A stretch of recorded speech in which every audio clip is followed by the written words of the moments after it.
Hey, pro wrestling fans, it's your buddy Mike Messier, One Pro Wrestling and Sports Fan YouTube channel. Obviously, there's a ton of stuff going on in wrestling right now, pro wrestling that is.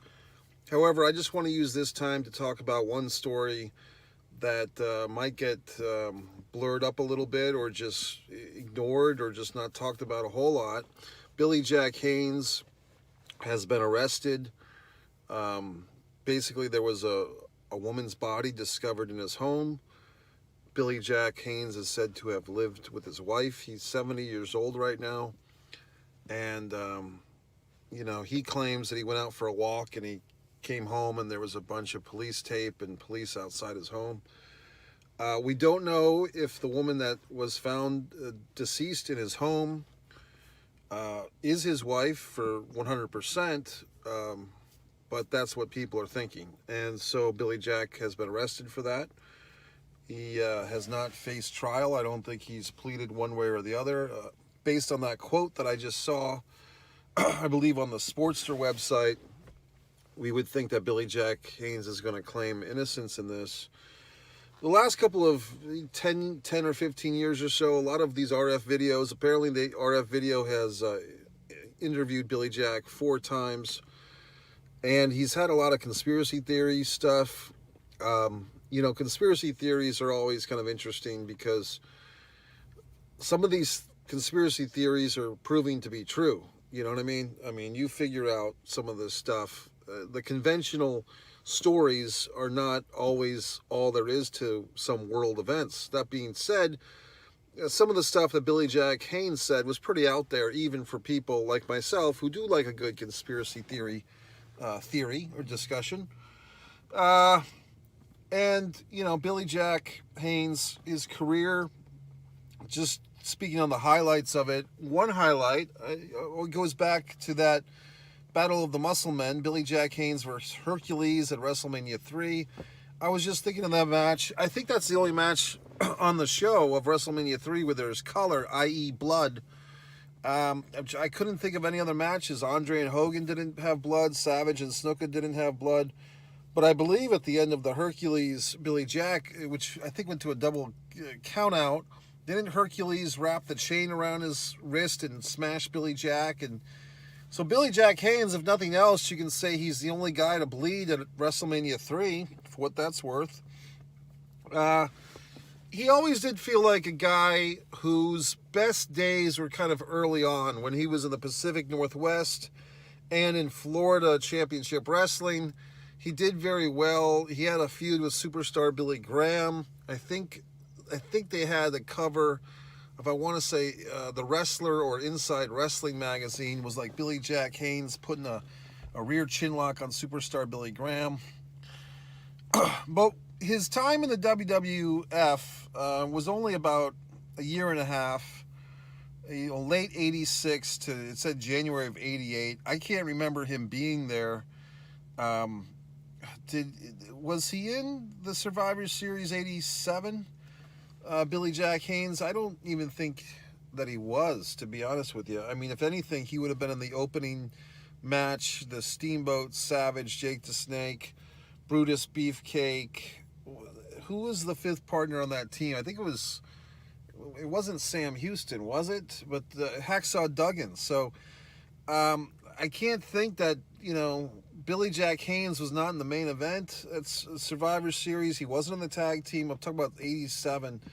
So I don't think he was even on the Survivor Series 87. My point is, when I read that they said that Billy Jack Haynes was gone from the WWF in early 88, I don't even think he was there that long, to be by my recollection. But maybe he was. Maybe he was still under contract, but just not wrestling on TV or whatnot. Point is, Billy Jack Haynes had an awesome physique, one of those 80s wrestlers, same cut of cloth, you could say, kind of like an Ultimate Warrior, kind of, Kerry Von Erich. There was a Sports Review Wrestling with Billy Jack Haynes and Kerry Von Erich posing together. Kerry had the NWA World title. Billy Jack Haynes, I believe, had the Southern title, which was the #1 title from Florida Championship Wrestling. So it's just kind of sad, if Billy Jack Haynes actually did this crime. It's sad for him. Obviously, it's sad for the woman that died and her family and her relatives. It's just a weird situation. We don't know much about it, but I mean, people are going to talk about it. I think a lot of wrestling fans, you know, in their younger years may not have ever heard of Billy Jack Haynes unless they did the historical thing and watched at some point WrestleMania 3. I mean, I tell these young wrestling fans that you should be studying your historical wrestling shows, and WrestleMania 3 should be something that you're watching or you've watched, okay? Billy Jack Haynes had a nice match against Brutus Beefcake, I think from Madison Square Garden, that was aired on, you know, Saturday Morning Wrestling that I remember watching. I remember he was kind of mentored, I believe, by Stan Stasiak, the former WWF champion in the Pacific Northwest. I remember, for those of a certain age, you might remember John Cougar, the rock musician. At one time, he was just known as John Cougar. He later he later changed his name to John Mellencamp, which was his real birth name, because he said his father didn't know why he couldn't use his real birth name. And then eventually he brought the John Cougar back as the middle name, John Cougar Mellencamp. Well, 2 or 3 years later in the world of wrestling, Billy Jack, as he was known from the movie character, Billy Jack brought back his real last name, Haynes, Haynes, and he said it was because his father, who was legally blind at this point, wanted to enjoy hearing his son's name called by the ring announcer. So Billy Jack went from Billy Jack to Billy Haynes, and then eventually, I think it might have been when he went to the WWF, started calling himself Billy Jack Haynes, which I think was a nice name. I think that was a good wrestler name. There was a time in his career when he wrestled as a really goofy character in WCW, Jim Herd.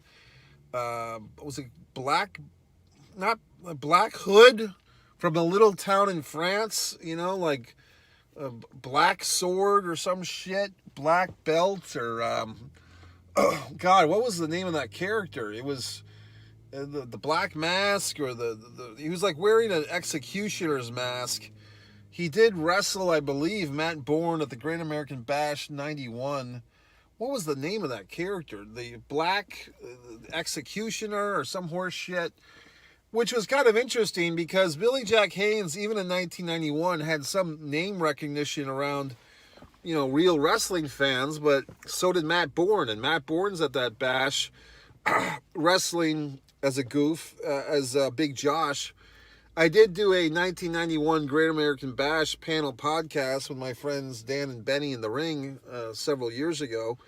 I don't know if that's on this channel or their channel, but you can dig it up. But basically, what the hell was he called? Black Blood. That was it. And he was managed by Kevin Sullivan. So, I don't know. Basically, the Billy Jack Haynes story is kind of another wrestling tragedy. You know, cue up Dark Side of the Ring. I guess here's another story for you guys. You know, Billy Jack Haynes could totally be a Dark Side of the Ring. 70 years old, being arrested for the accusation of killing a woman, which is likely his wife. I mean, what can you say? Obviously, the woman is deceased. A woman is deceased. We hope that it's not his wife. We hope that Billy Jack didn't do it. But regardless, someone here is deceased and Billy Jack's been arrested. That's all we know, as far as I know as of this minute.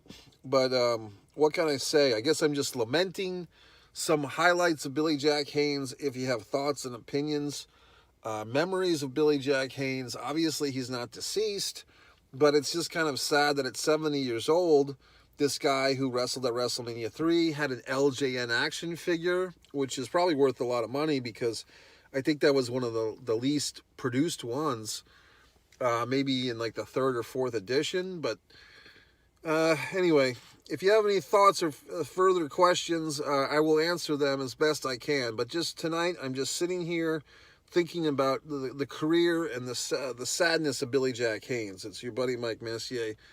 Super Bowl weekend, I am predicting the Chiefs victory, let's say 27-17. Mike Messier.